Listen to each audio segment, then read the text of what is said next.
آج کل بہت ہی دردناک، میرا خیال ہے تمام مسلم امہ کے لیے اور بلکہ ایکچولی کافی دنیا کے لیے یہ ایک بہت ہی تکلیف دہ ہم نے منظر دیکھا تھا جو پیلسٹائن میں ہوا، جو اسرائیل نے کیا.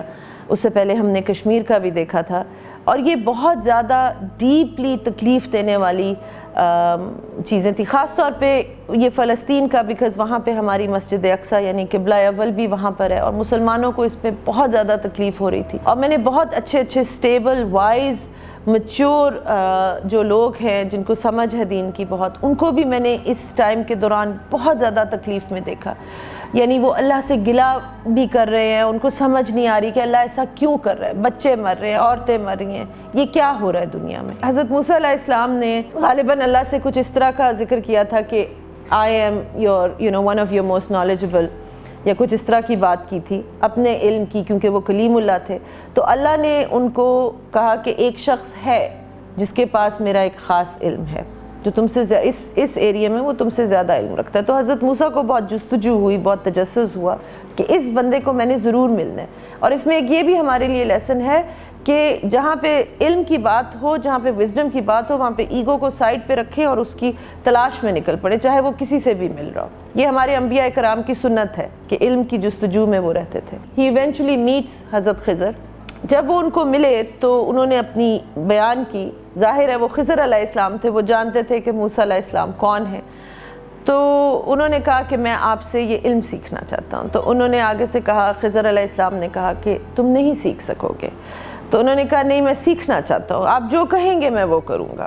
سو اگین پھر وہ لیسن کہ جہاں علم کی بات ہو رہی ہو اپنے ایگو کو نیچے کر دو اور علم کی جو صاحب علم ہے اس سے حاصل کرو. تو اینی وے، تو کچھ تکرار کے بعد حضرت خضر علیہ السلام نے کچھ شرطیں رکھیں کہ آپ میرے ساتھ خاموشی سے میرے ساتھ ٹریول کریں گے. You will watch what I do but you will not ask any questions. And حضرت موسیٰ علیہ السلام said of course، ٹھیک ہے میں چلتا ہوں. I really encourage you to read this very interesting story in Quran yourself. But پہلے وہ گئے تو انہوں نے ایک گاؤں میں گئے، وہاں پہ ایک بچہ بیٹھا کھیل رہا تھا، اور حضرت خضر علیہ السلام نے بچے کو قتل کر دیا. اور اب سامنے موسیٰ علیہ السلام ہے، کلیم اللہ اور پیغمبر جس کے اوپر شریعت نافذ کرنا اس کا فرض ہے. قتل ہو گیا بچہ. So of course he was enraged. He said, what did you do? اس بچے نے تمہارا کیا بگاڑا تھا؟ Why did you do this? He said, I told you, you cannot speak, you cannot ask me questions. So انہوں نے کہا اچھا ٹھیک ہے میں چپ ہو جاتا ہوں، فائن. اب وہ نیکسٹ جگہ پہ گئے، وہاں پہ گئے تو people were nice to him and they fed them. ان کا آؤ بھگت کی، مہمان نوازی کی. غریب لوگ تھے لیکن جو وہ کر سکے انہوں نے کیا. اور جب یہ دریا پار کرنا تھا، انہوں نے کشتی میں بیٹھ کے پار جانا تھا، تو خضر علیہ السلام نے وہ جنہوں نے ان کو ہوسٹ کیا تھا، جنہوں نے مہمان نوازی کی تھی، ان کی کشتی میں سوراخ کر دیا. اس پہ پھر حضرت موسیٰ علیہ السلام گاٹ اپسیٹ کہ ان لوگوں نے آپ کی مدد کی، آپ کو کھانا کھلایا، آپ کی آؤ بھگت کی. they were nice to you, they were kind to you, and how did you repay them؟ کہ آپ نے ان کا مالی نقصان کر دیا. اب آپ سمجھ رہے ہیں کہ جانی نقصان پھر مالی نقصان کیا، پھر شریعت کے خلاف بات ہے. ظاہر ہے نبی نے تو بولنا تھا کچھ. اگین خضر علیہ السلام ریمائنڈڈ ہم do not ask me questions, you promised me. پھر وہ چپ ہو گئے کہ وہ سیکھنا چاہتے تھے. تو اب ایک اور جگہ گئے، ایک اور بستی میں گئے، وہاں کے لوگ they were very rude to them both. انہوں نے ان کو بالکل اچھی طرح ٹریٹ نہیں کیا، بہت بری طرح ٹریٹ کیا، برا بھلا بھی کہا کچھ اس طرح سے. اور جب شام پڑی تو وہاں پہ ایک گھر تھا جس کی دیوار گر رہی تھی، اور حضرت خضر علیہ السلام نے جا کے پوری رات لگا کے تو اس دیوار کی مرمت کی اور اس کو دوبارہ سے کھڑا کر دیا. تو اب حضرت موسیٰ علیہ السلام کا صبر کا پیمانہ لبریز ہو گیا. تو انہوں نے کہا کہ مجھے سمجھ نہیں آئی، I give up, I don't understand what you're doing. جہاں پہ جس کا کوئی قصور نہیں تھا اس کو قتل کر دیا، جو ہمارے ساتھ اچھے تھے ان کی کشتی میں سوراخ کر دیا، جنہوں نے ہمارے ساتھ برا کیا ان کی جا کے آپ نے دیوار بنا دی. This is mind boggling. What is going on? Why are you doing all this? So خضر علیہ السلام نے کہا میں نے کہا تھا تمہیں you will not be able to have the patience to withstand all this. I will tell you the answers, but our journey together will end here. So Hazrat Musa said, yes, please give me the answers. And he told him کہ وہ جو بچہ پہلے بیٹھا ہوا تھا اس کے ماں باپ بہت نیک اور صالح لوگ تھے, بہت اچھے انسان تھے. اس بچے میں فتنہ تھا اور اس نے بڑے ہو کے بہت زیادہ تکلیف بھی دینی تھی اپنے پیرنٹس کو اور بہت فتنہ کریٹ کرنا تھا اور لوگوں کے لیے بھی, لہٰذا اللہ کے حکم سے اس کو قتل کر دیا گیا. جن لوگوں کی کشتی میں سوراخ کیا گیا وہ بہت اچھے لوگ تھے.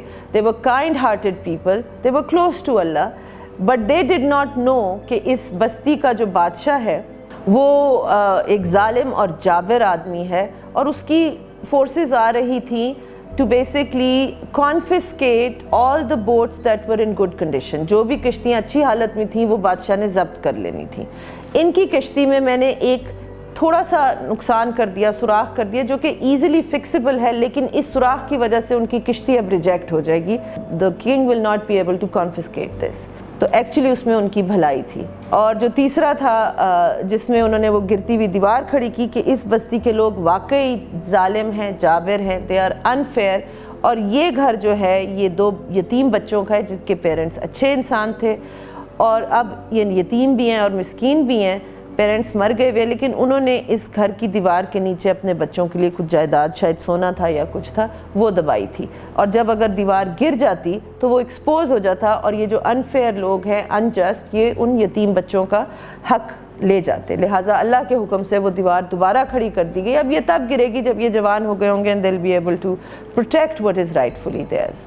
تو حضرت موسیٰ کو پھر وہ بات سمجھ آئی. مجھے جو اس واقعے سے جو بات سمجھ میں آئی تھی, why it was life changing for me, that there are so many things that happen in this world that do not make sense to our logical mind. Why? Because our logical mind is very, very limited. یہ اللہ کے wisdom کو سمجھ ہی نہیں سکتا. اللہ کی نظر ہمیشہ کے اوپر ہے جو ہمیشہ سے ہوتا آیا ہے اور ابد تک ہے. اللہ کو معلوم ہے کہ کسی کے دل میں کیا ہے, کس چیز کے ایکشن سے کیا اور ایکشن, سب کچھ اللہ کے علم میں. اپنے وزڈم کی بیسس پہ جب کچھ ہوتا ہے, اللہ جس امر کی اجازت دیتا ہے, اور اللہ کے امر کے بغیر کسی چیز کچھ نہیں ہو سکتی. یہ ہمارا ایمان کا حصہ ہے کہ قدر اللہ کی حکم سے سب کچھ ہوتا ہے. ایوری تھنگ کمز فرام اللہ. سو اگر یہ جو فلسطینیوں کے ساتھ ہو رہا ہے, یہ تکلیف ہمیں بہت ہو رہی ہے, یس, لیکن اس تکلیف کی ایموشنز میں ہمیں اتنا بہہ نہیں جانا چاہیے کہ ہم بھول جائیں. We are not the ones that have control over this. Allah has control over this, and this is being done through Allah's decree. Now what do?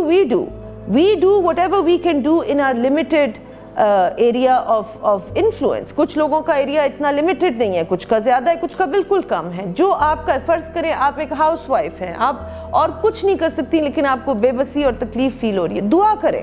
Hare constantly بیٹھ کے دعا کریں, فلسطینیوں کے لیے کریں, مسجد اقصیٰ کے لیے کریں, اپنے لیے کریں کہ اللہ ہم مسلمانوں کو معاف کر دے, ہمارے گناہ معاف کر, اگر تو ہم سے ناراض ہے تو ہمیں معاف کر.